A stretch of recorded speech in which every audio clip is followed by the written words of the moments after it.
Hello students, welcome back. Ashadeep આઈઆઈટીમાં તમારા બધાનું સ્વાગત છે. આપણે હાજર છીએ ફરીથી પ્રેક્ટિકલની પાઠશાલામાં. પ્રેક્ટિકલ પાઠશાલામાં આપણે રસાયણ વિજ્ઞાનના જુદા જુદા પ્રેક્ટિકલ્સ જોઈએ છીએ. આજે આપણે ફૂડ સ્ટફ એટલે કે ખાદ્ય પદાર્થો વિશે આપણે પ્રેક્ટિકલ કરવાના છીએ. તો સૌથી પહેલા આપણે પ્રશ્નપત્રનું પરિરૂપ ખાસ જોઈ લઈએ.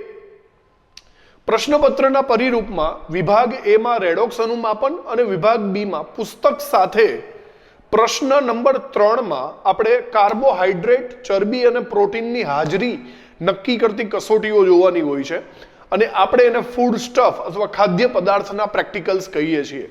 આ પ્રેક્ટિકલ્સ તમને 6 માર્ક્સમાં પૂછાશે. આમાં લખાણ કઈ રીતે કરવું, પ્રેક્ટિકલ કઈ રીતે કરવા, ચલો આજે એની નોંધ રાખીએ. સૌથી પહેલા માર્કિંગ સિસ્ટમ જોઈ લઈએ. માર્કિંગ સિસ્ટમમાં જુઓ, 30 મિનિટનો તમને સમય આપશે. આ 30 મિનિટની અંદર તમારે માત્ર 3 કસોટીઓ કરવાની હોય છે. કાર્બોહાઈડ્રેટની કસોટી, ચરબીની અને પ્રોટીનની કસોટી. આ દરેક કસોટીના તમને 2 માર્ક્સ આપશે. બસ આટલી વસ્તુ છે. તેની કસોટીઓ બરાબર રીતે ઓળખી લો એટલે આપણને આવડી જશે. તો સ્ટાર્ટ કરીએ ફૂડ સ્ટફ.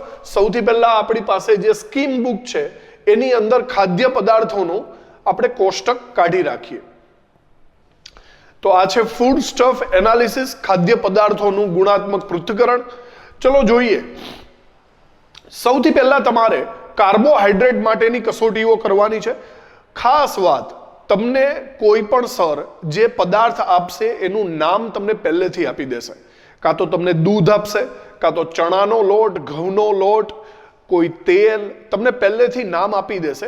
તમારે એ પદાર્થની અંદર જુદી જુદી કસોટીઓ કરવાની છે. માત્ર 3 કસોટીઓ છે. કાર્બોહાઈડ્રેટની કસોટી માટે આપણે મોલિસ ટેસ્ટ પરફોર્મ કરશું. ચરબીની કસોટી માટે આપણે એક્રોલિન ટેસ્ટ પરફોર્મ કરશું અને પ્રોટીન માટેની કસોટી માટે બાયયુરેટ ટેસ્ટ પરફોર્મ કરશું. બસ આ 3 કસોટી વિશે જાણી લઈએ એટલે પછી આપણને ખબર પડી જશે અને છેલ્લે કોષ્ટક બનાવી લઈશું. આપણે આજના આ પ્રેક્ટિકલમાં 2 પદાર્થ એક સાથે જોઈ લઈએ જેથી આપણી પ્રેક્ટિસ પણ વધારે થઈ જાય. ચલો સૌથી પહેલા આપણે કોષ્ટક રેડી રાખીએ, જોઈએ આપણને કયો પદાર્થ આપેલો છે અને પછી એની મોલિસ કસોટી કરીશું. તો ધ્યાનથી જુઓ, આપણને અત્યારે જે પદાર્થ આપેલો છે એ કંઈક આવો છે અને તમને પહેલેથી જાણ કરી દઈએ કે આ ચણાનો લોટ છે. ચણાના લોટની અંદર આપણે કાર્બોહાઈડ્રેટ, ચરબી અને પ્રોટીન 3માંથી શું હાજર છે તેની અલગ અલગ રીતે પ્રક્રિયા કરવાની છે. તો સૌથી પહેલા આપણે પ્રક્રિયા કરવાની રહેશે કાર્બોહાઈડ્રેટની કસોટી. કાર્બોહાઈડ્રેટની કસોટી માટે આપણે મોલિશ કસોટી કરશું. જરા ધ્યાનથી જોઈ લઈએ. અજ્ઞાત દ્રાવણની અંદર, અજ્ઞાત દ્રાવણ એટલે કે આપણને નામ તો આપી દીધેલું છે, ચણાનો લોટ. ચણાના લોટની અંદર આપણે મોલિસ પ્રક્રિયક 2 થી 3 ટીપા નાખશું. કસનળીને બરાબર હલાવીને એમાં સાંદ્ર H2SO4 ધીમે ધીમે ઉમેરશું. તો આટલી વસ્તુ કર્યા બાદ આપણને કસનળીમાં 2 સ્તર વચ્ચે જો જાંબલી રંગ દેખાય તો સમજવો કે કાર્બોહાઈડ્રેટ હાજર છે. ચલો ટ્રાય કરીએ આપણે. તો આપણે એક ટેસ્ટ ટ્યુબ લઈ લીધેલી છે અને એની અંદર ચણાના લોટને સૌથી પ્રથમ લઈ લઈએ. ચણાનો લોટ ગમે ત્યારે લ્યો ત્યારે બરાબર હલાવીને લેવો જેથી આપણને એક સરખું દ્રાવણ મળી રહે. તો આપણી પાસે આ ચણાનો લોટ આવી ગયો છે. ચણાના લોટની અંદર આપણે મોલિશ પ્રક્રિયકના 3-4 ટીપા નાખવાના છે. તો આપણી પાસે છે મોલિશ પ્રક્રિયક. ચલો આ મોલિશ પ્રક્રિયકના 3-4 ટીપા અંદર આપણે એડ કરી દઈએ. ઓકે, તો આ મોલિશ પ્રક્રિયકના ટીપા નાખીને આપણે એને બરાબર રીતે હલાવી લઈએ. ચણાનો લોટ અને મોલિશ પ્રક્રિયક થઈ ગયો. હવે ત્યારબાદ એમાં સાંદ્ર H2SO4 આપણે એડ કરવાનો છે કસનળીની દિવાલથી અડકીને બરાબર રીતે. તો સાંદ્ર H2SO4 આપણે લઈ લઈએ. ઓકે, આ છે સાંદ્ર H2SO4 અને સાંદ્ર H2SO4 ને કસનળીની દિવાલથી અડકીને બરાબર રીતે એડ કરીએ. ધીમે ધીમે આ રીતે ત્રાસી ટેસ્ટ ટ્યુબ રાખવી.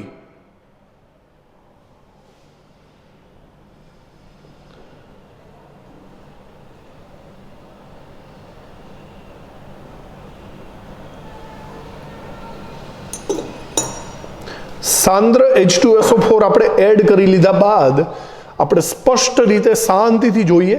આવી રીતે કંઈક બે લેયર તમને દેખાય છે અને ધ્યાનથી જુઓ તો આ બે લેયરની વચ્ચે તમને એક જાંબલી રંગનો પટ્ટો દેખાશે. ઉપરનું લેયર ચણાના લોટનું છે, નીચેનું લેયર કંઈક અલગ કલરનું છે, પણ એ બે લેયરની વચ્ચે એક જાંબલી રંગનો એક રિંગ, એક પટ્ટો તમને દેખાય છે. આવી રીતે જો દેખાય તો સ્પષ્ટ વસ્તુ કાર્બોહાઈડ્રેટ હાજર કહેવાશે. તો આનો મતલબ આપણે ચણાના લોટની અંદર કાર્બોહાઈડ્રેટ હાજર છે એવું આપણે અનુમાન કરી શકીએ. ત્યારબાદ મીન્સ આ કસોટી આપણે બરાબર રીતે લખી નાખવાની છે. જાંબુડિયો રંગ દેખાય છે, કાર્બોહાઈડ્રેટ હાજર. આ પહેલી કસોટી લખવાના 2 માર્ક્સનું વેઇટેજ છે. ત્યારબાદ આપણે ચરબી માટેની કસોટી કરી લઈએ. ચરબી માટેની કસોટીમાં ધ્યાનથી જુઓ, અજ્ઞાત દ્રાવણની અંદર potassium hydrogen sulphate KHSO4 solid ઘન પદાર્થ સ્વરૂપે હશે. એ નાખીને કસનળીને ધીમે ધીમે ગરમ કરવાની છે. જો આટલું કરશો અને તીવ્ર વાસ મળે, તીવ્ર વાસ, સૂંઘતા વેત નાકમાં બળતરા કરે એવી વાસ મળે તો ચરબી હાજર હશે. ચલો આ ટેસ્ટ પણ આપણે કરી જોઈએ. તો આપણે સૌથી પ્રથમ ટેસ્ટ ટ્યુબ લઈ લઈએ છીએ. આ ટેસ્ટ ટ્યુબની અંદર આપણે ચણાનો લોટ લઈ લઈએ. ચાલો આ ચણાના લોટની અંદર આપણે KHSO4 પોટેશિયમ હાઇડ્રોજન સલ્ફેટ ઘન સ્વરૂપે લઈ લઈએ. આ ઘન સ્વરૂપે પોટેશિયમ હાઇડ્રોજન સલ્ફેટ છે એને આપણે આની અંદર નાખી દઈએ છીએ. ચાલો આટલું નાખી દીધા બાદ આપણે એને ગરમ કરવાનું છે અને પછી સૂંઘવાનું છે કે તીવ્ર વાસ આવે છે કે નથી આવતી. ગરમ કરવું હોય ગમે ત્યારે તો તમારે આ રીતે સ્ટેન્ડથી તમારે આ પકડવું પડશે. ચલો આને આપણે ગરમ કરીએ.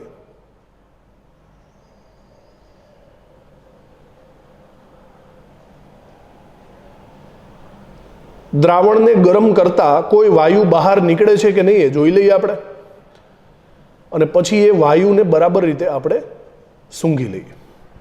તો આ વાયુને બરાબર રીતે આપણે સ્મેલ કરીએ. ખૂબ જ તીવ્ર વાસ હશે એટલે જરાક ધ્યાનથી ધીમે ધીમે શ્વાસમાં લેવું. જો કે આમાં કોઈ વાસ આવતી નથી, નહીં તો તીવ્ર વાસ હશે એ ડાયરેક્ટ તમારા નાકમાં બળતરા ઉત્પન્ન કરી દેશે. એવી જોરદાર તીવ્ર વાસ દૂરથી જ તમને ખબર પડી જાય. અત્યારે આમાં કોઈ વાસ આવતી નથી, એનો મતલબ ચરબી ગેરહાજર છે ચણાના લોટની અંદર એવું આપણે કહી શકીએ. ઓકે, તો ચરબી સેકન્ડ ટેસ્ટ લખવાની છે. તીવ્ર વાસ મળતી નથી માટે ચરબી ગેરહાજર. ત્રીજી ટેસ્ટ, બસ 3 જ ટેસ્ટ છે. આ ત્રીજી ટેસ્ટ આવશે આપણા પ્રોટીન માટેની ટેસ્ટ, અને એ છે બાયયુરેટ કસોટી. માત્ર એક ટેસ્ટ કરવાની છે, બહુ વધારે કરવાની નથી. બાયયુરેટ કસોટીમાં અજ્ઞાત દ્રાવણમાં કોપર સલ્ફેટ CuSO4 નું દ્રાવણ નાખીશું પ્લસ NaOH અને પછી ગરમ કરશું. આટલું કર્યા બાદ જો જાંબલી રંગ મળે તો આપણે એવું સમજવાનું કે પ્રોટીન હાજર છે. તો ચલો ચણાના લોટની અંદર પ્રોટીન છે કે નહીં ચેક કરીએ. તો આપણે ટેસ્ટ ટ્યુબ લઈ લઈએ છીએ. ટેસ્ટ ટ્યુબની અંદર ફરીથી ચણાના લોટને હલાવીને લઈ લેશું બરાબર રીતે. ચાલો આ ચણાનો લોટ આવી ગયો છે. આ ચણાના લોટની અંદર આપણે ઉમેરીશું CuSO4 નું દ્રાવણ. આપણી પાસે આ CuSO4 નું દ્રાવણ પહેલેથી બનાવેલું હાજર જ છે. તો આ CuSO4 ના દ્રાવણને આની અંદર આપણે ઉમેરી દઈએ. ચાલો આ થઈ ગયું CuSO4 નું દ્રાવણ. ત્યારબાદ એની અંદર ઉમેરશું આપણે NaOH. NaOH નું દ્રાવણ આવ્યું. NaOH ને ઉમેરીને તેને ગરમ કરવાનું છે. તો બરાબર રીતે NaOH પણ ઉમેરી દઈએ આપણે. પહેલેથી જાંબલી રંગ જેવું આપણને દેખાવા માંડ્યું છે, પણ આપણે એને ગરમ કરીને પણ ટ્રાય કરી લઈએ. આ ટેસ્ટ ટ્યુબને આપણે ગરમ કરીએ.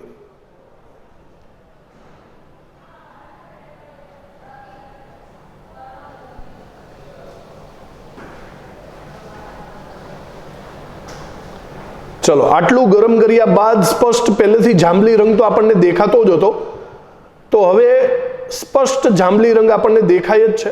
આના પરથી સાબિત થાય છે કે અહીંયા પ્રોટીન પણ હાજર છે. ચણાના લોટની અંદર પ્રોટીન હાજરી દર્શાવે છે. તો મતલબમાં આ 3 કસોટીઓ આપણે કરવાની હોય છે.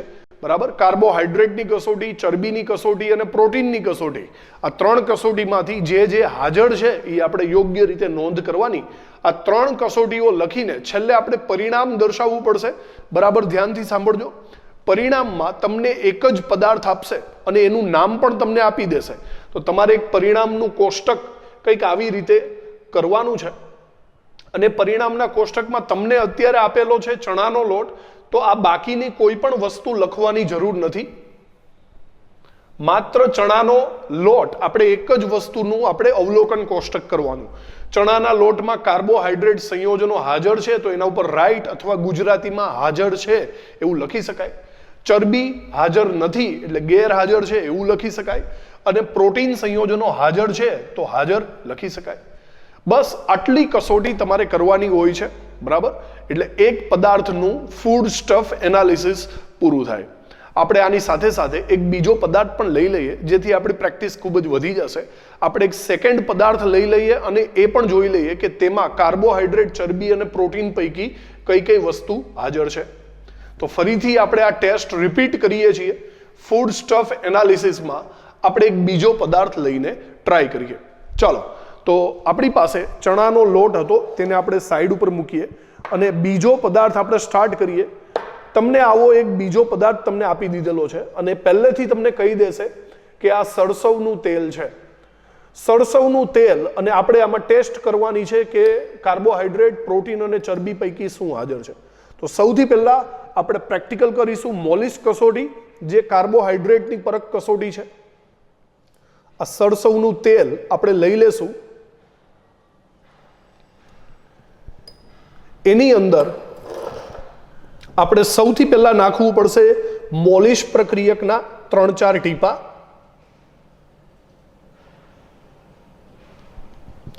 આ મોલિશ પ્રક્રિયકના 3-4 ટીપા નાખી દીધા. આપણે એને બરાબર રીતે હલાવી દીધું. ત્યારબાદ આની અંદર આપણે સાંદ્ર સલ્ફ્યુરિક એસિડ ઉમેરવાનું થશે. તો સાંદ્ર સલ્ફ્યુરિક એસિડ એને કસનળીની દિવાલ થ્રુ આપણે એડ કરવાનું છે. બરાબર કાળજીપૂર્વક, કારણ કે સાંદ્ર છે. કસનળીની દિવાલ થ્રુ ડાયરેક્ટ એડ કરવાનું નથી. આવી રીતે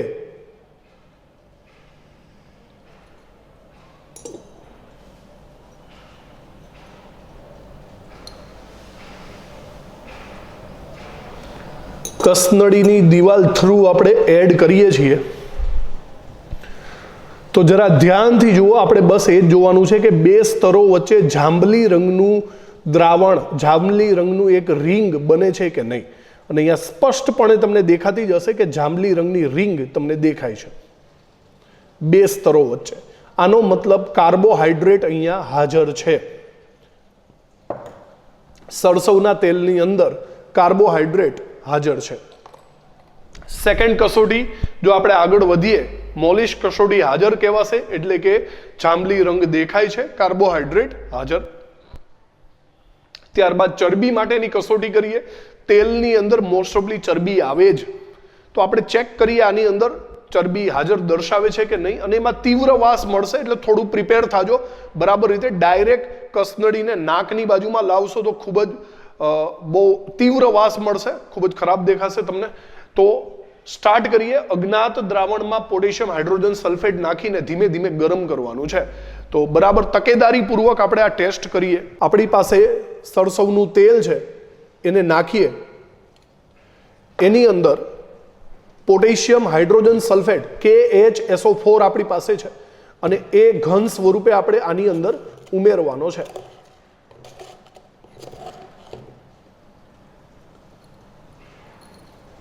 તો આ ઘન સ્વરૂપે KHSO4 આપણે આની અંદર ઉમેરી દીધેલો છે. બરાબર રીતે આને હલાવી લઈએ અને પછી એને ગરમ કરીએ. ચાલો, ગરમ કરીએ. ટેસ્ટ ટ્યુબ હોલ્ડરથી પકડીને તીવ્ર વાસ મળવી જોઈએ તો ચરબી હાજર થશે.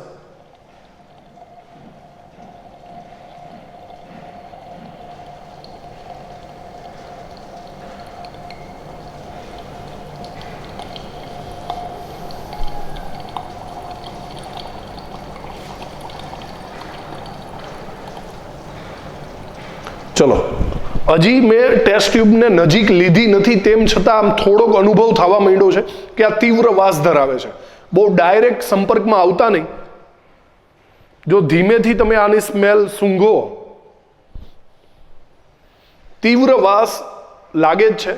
તો આ તીવ્ર વાસ તમને ખબર પડી જ જાય, નાકમાં બળતરા થાય તેવી તીવ્ર વાસ છે, જે સૂચવે છે કે ચરબી અહીંયા હાજર છે. ચરબી હાજર બતાવે છે, એક્રોલિન કસોટી હાજર છે, તીવ્ર વાસ મળે છે. ત્યારબાદ આપણે પ્રોટીન માટેની કસોટી કરીશું. પ્રોટીન માટેની કસોટી અજ્ઞાત દ્રાવણ CuSO4 અને NaOH ને ગરમ કરો, જાંબલી રંગ મળે છે કે નહીં એ આપણે ચેક કરી લઈએ.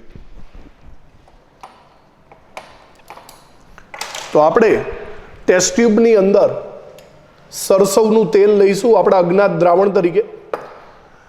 એની અંદર CuSO4 નું દ્રાવણ આપણે ભરવાનું છે. તો આ થઈ ગયું CuSO4 નું દ્રાવણ. CuSO4 અને ત્યારબાદ આની અંદર NaOH નાખીને એને ગરમ કરવાનું છે. આ રહ્યો NaOH. તો NaOH આપણે આની અંદર ઉમેરશું.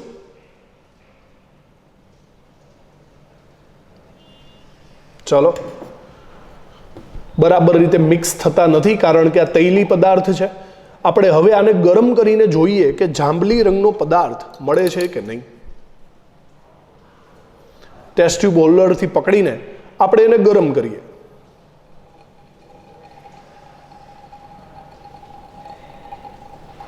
કલર ચેન્જ અહીંયા દેખાડે છે, તમે જુઓ એકદમ કથ્થઈ જાંબલી જેવો રંગ આપણને ધીમે ધીમે ચેન્જ થતો દેખાય છે.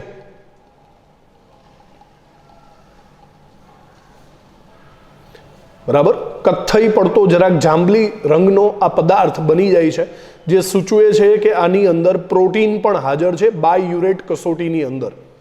તો તેલ, સરસવના તેલની અંદર 3 પદાર્થો આપણને હાજર મળેલા છે.